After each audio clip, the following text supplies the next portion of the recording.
ఇటీవల ఒక పెద్ద ప్రముఖ యాంకర్, పేరు అనవసరం, ఆవిడ చనిపోయింది. అయితే ఆవిడ చనిపోయే ముందు 9వ తరగతి చదువుతున్న కూతురు గురించి కానీ ఆలోచించినట్లయితే ఆమె అసలు ఆత్మహత్య చేసుకునేదా? ఇప్పుడు ఆమె ఆత్మహత్య చేసుకుని వెళ్ళిపోయింది. భర్త ఎక్కడున్నాడో తెలియదు, అంటే ఆ పిల్లకి తండ్రి ఎక్కడున్నాడో తెలియదు. ఇప్పుడు తల్లి పోయి తండ్రి పోయి ఆ పసిపాప భవిష్యత్తు ఏమవుతుంది?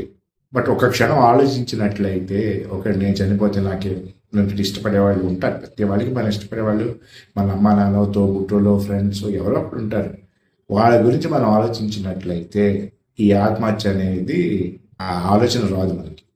ప్రతి వాడికి వస్తుంది. ఏదో ఒక టైంలో డిప్రెషన్కి వెళ్ళిపోతాం, నా బతికింతే అనుకుంటాం.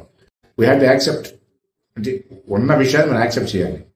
చేసి దీనికంటే మెరుగైన లైఫ్ ఏంటి అన్నట్టు మనం కొంచెం ఇంప్రూవ్ చేసుకోవడానికి ఏం చేయాలి, మన లైఫ్ ఇంప్రూవ్ చేసుకోవడానికి. ఎందుకంటే దేవుడు మనకి ఇచ్చేది ఒక అమూల్యమైన జీవితం, ఒకే ఒక లైఫ్. దాని ఉన్న దాంట్లో మనం హ్యాపీగా గడపాలి.